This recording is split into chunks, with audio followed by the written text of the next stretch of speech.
Hello, everybody, and welcome to another skills-based health on demand video. And we are brought to you today by our friends at DESE, Missouri Healthy Schools, and MOSHAPE. Today we are going to engage in one of our instructional strategies series videos, and we're going to focus today on the movement strategy.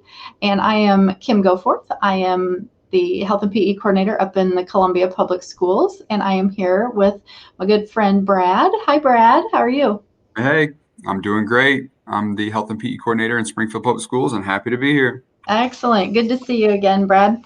Today, Brad and I have one big learning objective that we hope to impart on you all, and that is to plan a learning activity that uses movement to help get our students familiar with these health skills from our national health standards. And so we hope that after our session today, you can plan a learning activity using movement. So to help you with that, we have prepared a training guide for you to use, and the training guide can be found in the link that's in the YouTube description of this video, and you can either click on the link and download it, and we have some fillable boxes there for you to type in, or if you choose to print and then write on a hard copy, that is just as fine. We also have some links, though, that are live on the digital version, so if you do print, know that you'll need to go back in and access those links. So that training guide is there for you to access.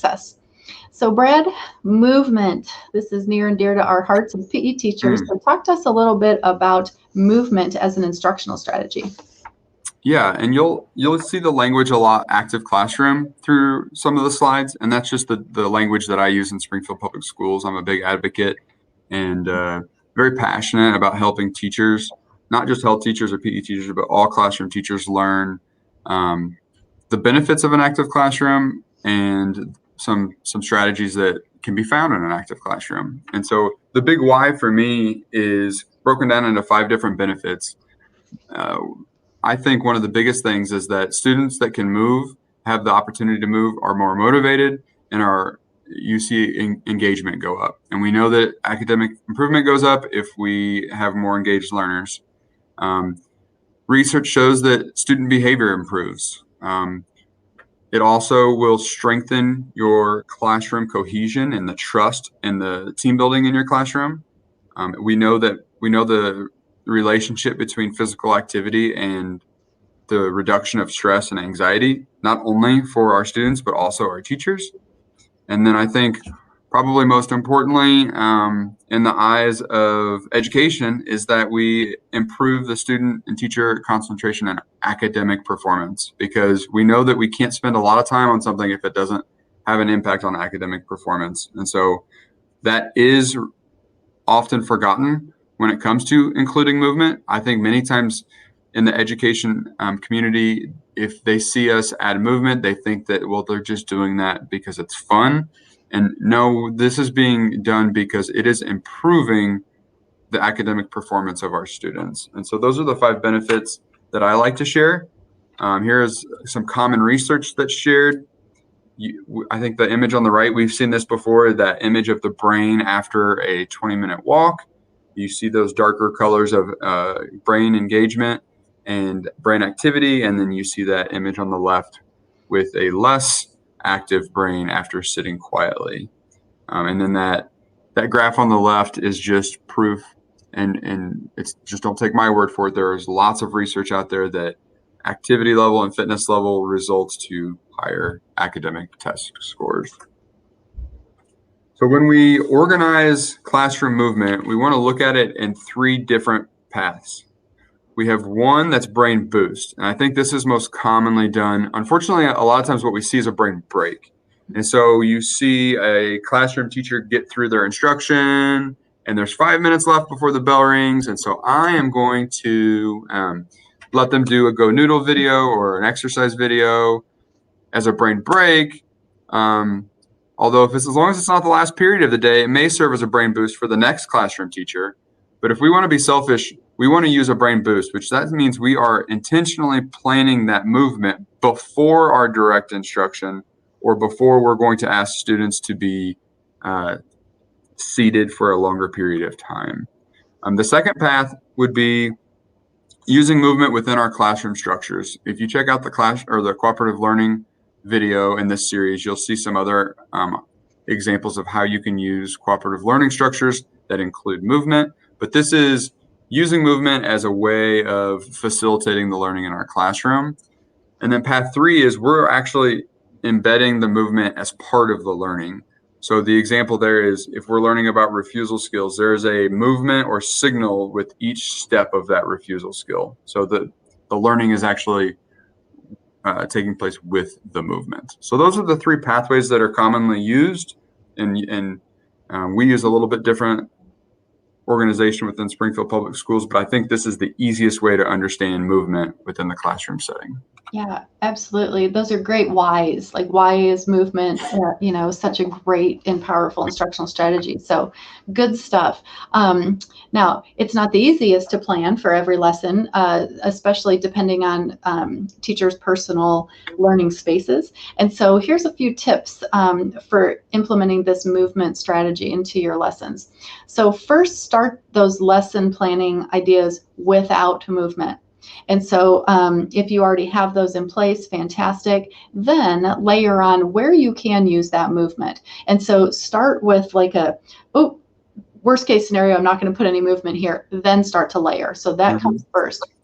Then setting up your classroom to be conducive for movement, and that's going to be pretty tricky. I know for some of my high school buildings, some of the older buildings that we have, they say, well, Kim, what do you want me to do? Move all my desks out in the hallway? So, because we're sitting on top of each other.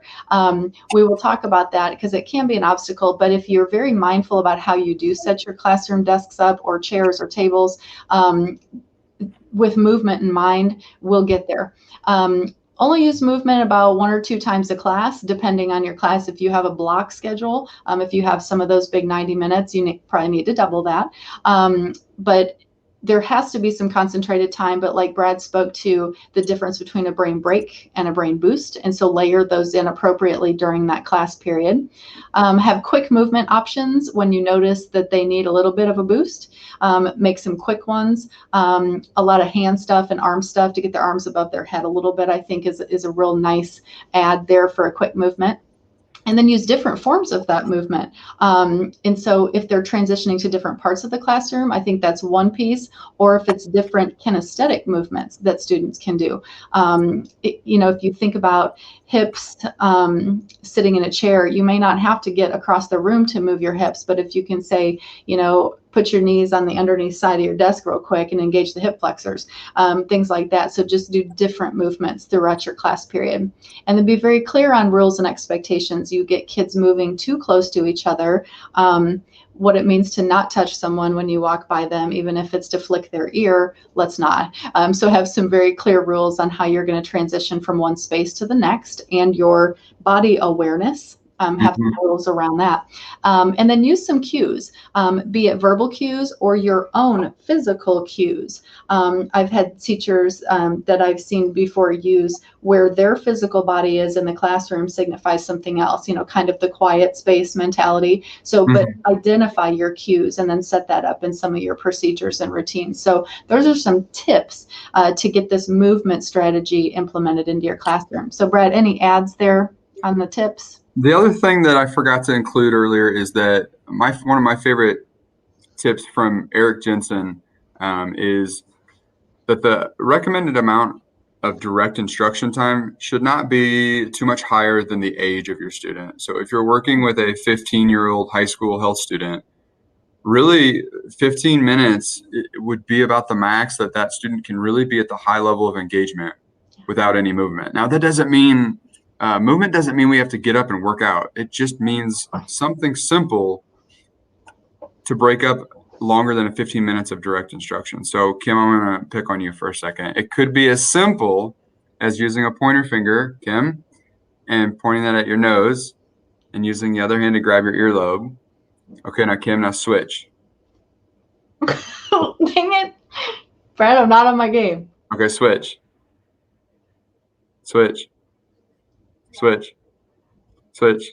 Okay. So it can be something as small and simple as that, a little bit of movement to try to break up that direct instruction. And I think that if we keep in mind that the age of our student is about how long they can be high levels of engagement for direct instruction, I think that can kind of help us on how often we should be using it.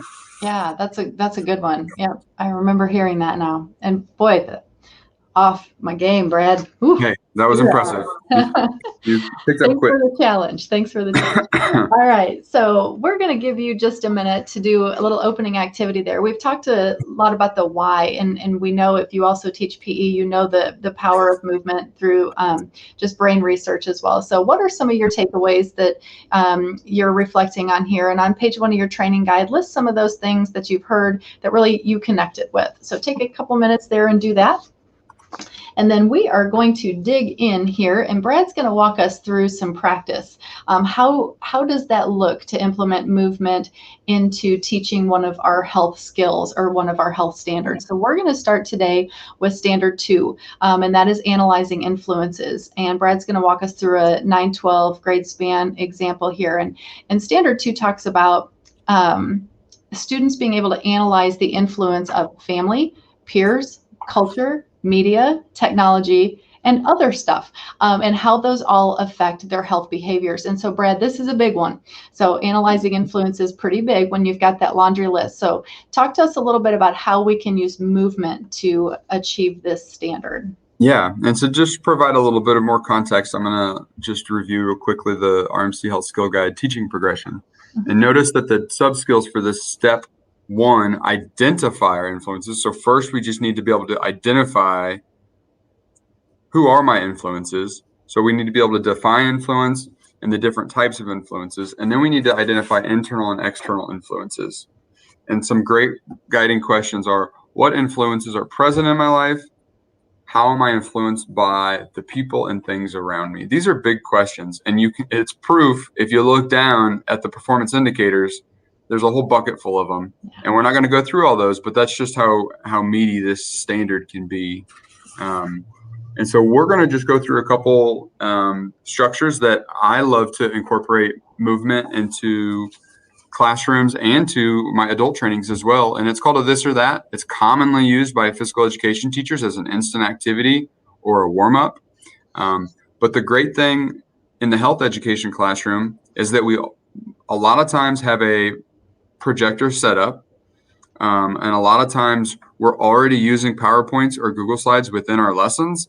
And so these can easily be copy and pasted into our content, into our mental health, into our analyze influences Google slideshow presentation right in the beginning or right where we need a break from direct instruction to boost that brain engagement. So what's going to happen, there's going to be a prompt on the top and 2 movements, and students are answering the prompt with the movement. So all they need is a little bit of personal space. You can even do this seated if you're in a really constrained or small space. But students are going to answer who has a bigger influence on your education, friends or family, and they are going to be answering that with their awesome dance skills. So here's a couple more examples using that health literacy language.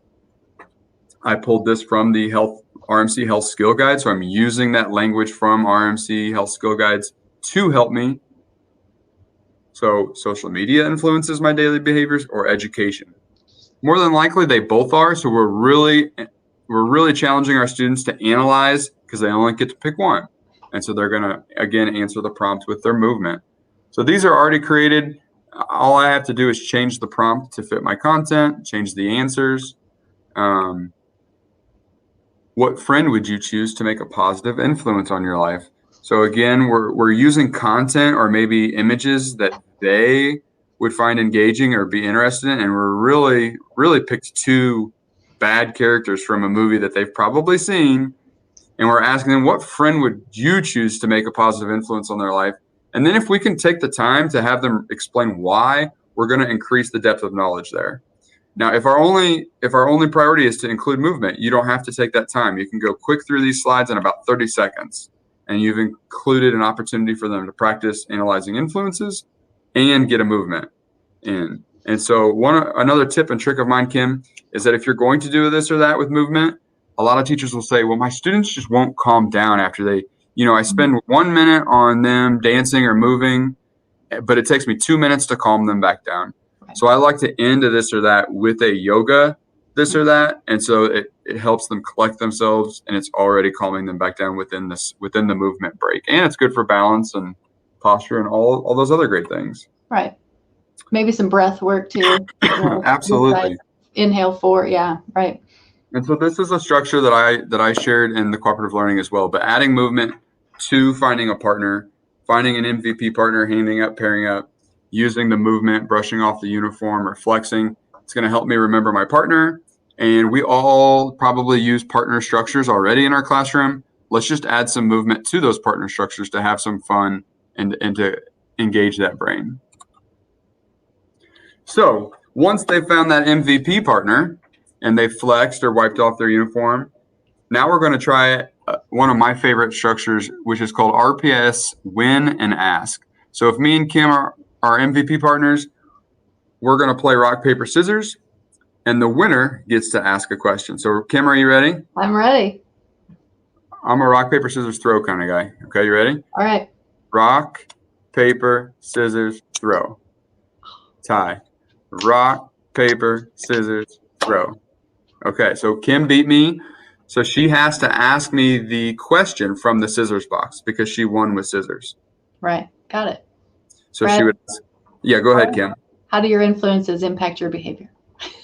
Well, in lots of ways, Kim. Gotcha. And I don't think our viewers want to know that answer, but you get the idea of this structure. Right. My favorite thing about this structure is, and we talked about this in the cooperative learning tips and tricks, is if we can teach a structure and use it in multiple different ways, that helps me and the students. So this is a structure that I can teach that has movement in it that I can easily copy and paste into my presentation. And all I have to do is change the bullets to match my discussion for that day or to match the learning or the learning outcome. I can make sure it's aligned with the verb. And so I can walk around as a teacher and pair up with students that I want to pair up with. I can take in that conversation, and students are going to just enjoy it, but they're discussing and reflecting on the content that we want them engaged in. So that's RPS. Those are fantastic examples, Brad. And how could kids not stay engaged with that? Like anytime you've got movement or a game, they'll be hyper engaged. So fantastic. Thank you for those examples. I will be stealing a lot of those. Alrighty. We're going to give you a chance now to practice a little bit as the viewer. And so Brad has modeled the Analyze Influences standard here using movement as a strategy. So if that one speaks to you as well, and you can think of some other things, narrow that focus, maybe pick a different performance indicator, or if you have a different strategy or a different standard that you would like to focus on, be it goal setting or decision making, identify one standard here on page 1 of your training guide under the practice section. So once you identify a focus area, be it a standard or a specific performance indicator, then start to look at part 2, which is the planning. And so Brad walked us through the teaching progression there for analyzing influences. And so we challenge you to do the same here. Look at those steps, maybe look at the sub skills that are within that standard that you've selected, and start to make a plan. What practice opportunities will you have your students work through? What movement? Maybe take into consideration some of your physical space and how you can make some adjustments there and what the different types of movements might look like. So take some time in your training guide now to work on part 1 and part 2 for your own movement ideas that you've been wrestling with as you've watched us. Now, Brad, as a whole, movement and looking at analyzing influences, one thing that I'm super excited about is the connections to a lot of our other instructional practices that we have some other videos on. And I kept hearing in this or that activities, the prompt. And we have a video on using scenarios and prompts, and I think that just plays very nicely. We paired it with journaling as well in some of our other videos, and I think maybe instead of journaling, this would be a nice blend to put movement in. And so it's just, I love the connectivity between movement and a lot of our other instructional strategies. And I can also see this playing out in various standards too, and different health skills. So I'm really excited about the possibilities of using movement across both content, standards, and other strategies. So great job. But there's always challenges, and we've talked about a little bit, but what are some challenges and that you've come across with movement? Yeah, so a couple things quickly. Just one, I mentioned earlier, you can't use movement just as a break. It has to be just as intentionally planned as your lessons are. And uh, look for the times where your students will have the longest amount of direct instruction and plan that movement boost or instructional strategy prior to that extended period of time, and you will see them more engaged during your direct instruction. We all want that. I think the other challenge is classroom management. Your classroom management style may have to adapt a little bit when there's movement involved. Maybe there's music involved. Class, yes, yes, may not work if your students are all moving or if there's music playing, or they may be, some teachers are as simple as see a hand, raise a hand, and that may not work if half the class's back is to you. And so typically there's not one perfect classroom management tip or trick, but my advice is always to engage your students in multiple ways. So your transition can't just be audio. It can't just be visual. It needs to be both.